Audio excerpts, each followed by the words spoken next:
तर आता पाहूया दिवसभरातील मोठ्या टॉप 9 बातम्या। अकोल्यातील मनसे कार्यकर्ता जय मालुकार मृत्यू प्रकरणाला धक्कादायक वळण, हृदयविकारामुळे नव्हे तर मारहाणीमुळे मृत्यू झाल्याचा पोस्टमॉर्टम रिपोर्ट। जय मालुकारच्या मृत्यूबाबत उच्च स्तरावर चौकशी करावी, संशय कुणावरही नाही, पोलीस संरक्षण द्या, मालुकार कुटुंबाची मागणी।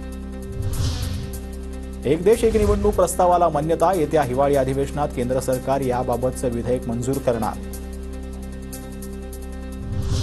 पुढील 10 ते 15 दिवसात विधानसभा निवडणुकीची आचारसंहिता लागणार, मंत्री गिरीश महाजनांचं मोठं वक्तव्य। 5 ऑक्टोबरपर्यंत आचारसंहिता, तर नोव्हेंबरच्या 10 ते 12 तारखेला निवडणुका लागतील, शिवसेना आमदार भरत गोगावलेंचं विधान। आचारसंहिता लागणार असल्यानं मोविया महायुतीच्या बैठकांचा सिलसिला, जागा वाटपावरील चर्चांना वेग। महाविकास आघाडीत आजपासून सलग 3 दिवस जागा वाटपावर चर्चा होणार, काँग्रेस पक्षाचे नेते व्यस्त, मात्र काहीही झालं तरी चर्चा होणारच, संजय राऊतांची प्रतिक्रिया। अजित पवार गटाच्या आमदारांची आज देवगिरीवर बैठक, महायुतीतील राष्ट्रवादीच्या जागा वाटपावर चर्चा करण्यात आली, तर महामंडळ वाटपाच्या नाराजीवरही चर्चा झाली।